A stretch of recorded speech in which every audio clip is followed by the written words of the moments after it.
ഇതൾ കിച്ചണിലേക്ക് എല്ലാവർക്കും സ്വാഗതം. വളരെ ടേസ്റ്റിയായ നല്ലൊരു സ്വീറ്റ് സ്നാക്സ് ആണ് ഇന്ന് നമ്മൾ തയ്യാറാക്കുവാനായിട്ട് പോകുന്നത്. അതിനായി പഴുത്ത ചക്ക ചെറുതായി അരിഞ്ഞെടുത്തത്, നേന്ത്രപ്പഴം, തേങ്ങ തിരുമിയത്, ബെല്ലം. ഇനി ഇത് എങ്ങനെ തയ്യാറാക്കാം എന്ന് കൂടി നോക്കാം. അടുപ്പത്തൊരു പാൻ വെച്ച് കൊടുത്തതിന് ശേഷം ഇതിലേക്ക് അരിഞ്ഞു വെച്ചിരിക്കുന്ന ചക്ക ഇട്ട് കൊടുക്കാം.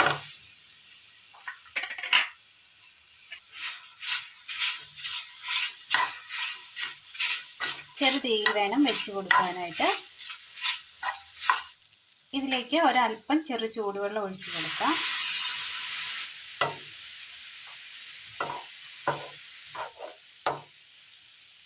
നന്നായി ഇളക്കിയതിന് ശേഷം ഒന്ന് വേവിക്കാനായിട്ട് മൂടി വെച്ച് കൊടുക്കാം.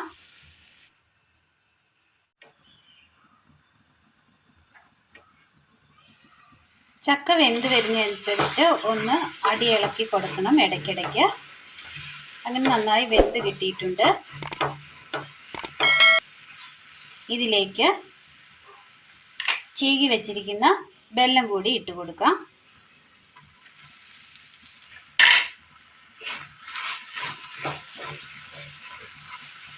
നന്നായി ഇളക്കി കൊടുക്കാം.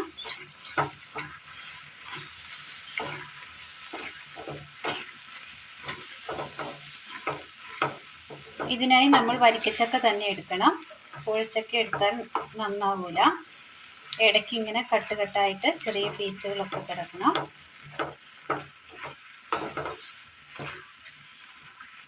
ഇതിലേക്ക് ഒരു അര സ്പൂൺ നെയ്യ് കൂടി ഇട്ട് കൊടുക്കാം.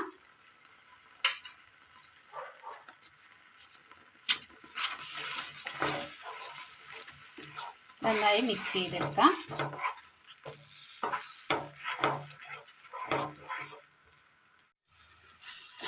ചട്ടിയിൽ നിന്ന് വിട്ട് കിട്ടുന്ന പരുവമായിട്ടുണ്ട്. തീ ഓഫ് ചെയ്യാം.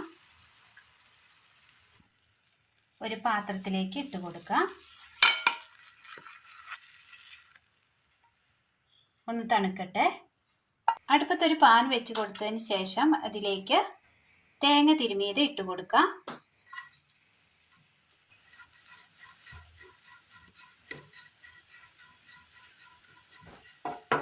നല്ല ടേസ്റ്റിൽ തയ്യാറാക്കിയെടുക്കാൻ പറ്റിയ നല്ലൊരു സ്വീറ്റ്സ് ആണ്. എല്ലാവരും ഒന്ന് ചെയ്ത് നോക്കണം.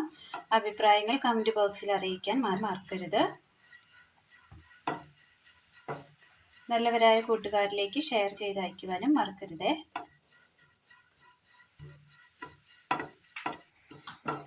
തേങ്ങ അങ്ങനെ ചുവന്ന് കിട്ടിയിട്ടുണ്ട്. ഇത് ഒരു പ്ലേറ്റിലേക്ക് മാറ്റി വെക്കാം. പാൻ വെച്ച് കൊടുത്ത് ഒരല്പം നെയ്യ് ഒഴിച്ചു കൊടുക്കാം. നെയ്യോ എണ്ണയോ ഒഴിച്ചു കൊടുക്കാവുന്നതാണ്. ഇഷ്ടാനുസരണം ഒഴിച്ചു കൊടുത്താൽ മതി. ഇതിലേക്ക് ഒരല്പം നേന്ത്രക്ക അരിഞ്ഞത് ഇട്ട് കൊടുക്കാം.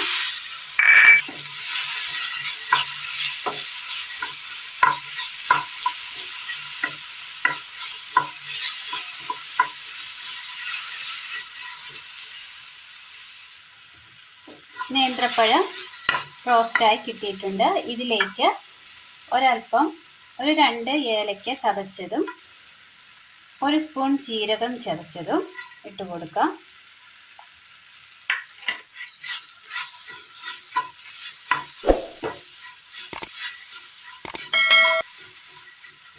റോസ്റ്റ് ചെയ്ത് വെച്ചിരിക്കുന്ന തേങ്ങ ഇട്ട് കൊടുക്കാം.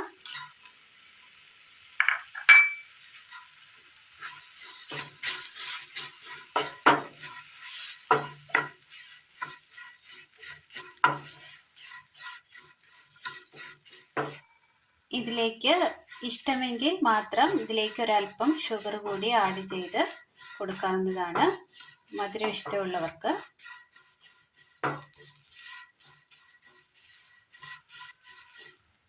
തീ ഓഫ് ചെയ്യാം. നന്നായി തണുത്ത് വന്നിട്ടുണ്ട്. കയ്യിലൊരല്പം നെയ്യ് പുരട്ടിയതിന് ശേഷം അല്പാൽപമായിട്ട് എടുത്ത് ഒന്ന് ഉരുട്ടാം. ഇതുപോലെ ചെറുതായിട്ട് എടുത്തതിന് ശേഷം ഇതിൻ്റെ ഉള്ളൊന്ന് കുഴിച്ചു കൊടുക്കാം. ഇതിന് ശേഷം ഇതിനകത്തേക്ക് നമ്മുടെ ആ പഴത്തിൻ്റെ മിശ്രിതം ഇതിൻ്റെ ഉള്ളിലേക്ക് വെച്ച് കൊടുക്കാം. പഴത്തിൻ്റെ മിശ്രിതം വെച്ച് കൊടുത്തിട്ടുണ്ട്. ഇതൊരു പ്ലേറ്റിലേക്ക് മാറ്റി കൊടുക്കാം. അങ്ങനെ ചക്കയിലെല്ലാം ഫില്ല് ചെയ്തെടുത്തിട്ടുണ്ട് പഴം. ഇനി ഇതിന് മുകളിലേക്ക് ഒരല്പം ഉണങ്ങിയ തേങ്ങ ഇട്ട് കൊടുക്കാം. അങ്ങനെ നല്ല ടേസ്റ്റിൽ തയ്യാറാക്കി എടുക്കാൻ പറ്റിയ നല്ലൊരു ചക്ക നിറച്ച സ്വീറ്റ്സ് ആണ് ഇന്ന് നമ്മൾ തയ്യാറാക്കിയത്. ഇത് ചായക്കൊപ്പം കഴിക്കാൻ വളരെ നല്ലതാണ്. എല്ലാവരും ഒന്ന് ചെയ്ത് നോക്കണം. അഭിപ്രായങ്ങൾ കമൻറ്റ് ബോക്സിൽ അറിയിക്കാൻ മറക്കരുത്. അപ്പോൾ ഇന്നത്തെ വീഡിയോ എല്ലാവർക്കും ഇഷ്ടമായി എന്ന് വിചാരിക്കുന്നു. ഇഷ്ടമായാൽ ലൈക്ക് ചെയ്യാനും ഷെയർ ചെയ്യാനും സബ്സ്ക്രൈബ് ചെയ്യാനും മറക്കരുത്. Thank you.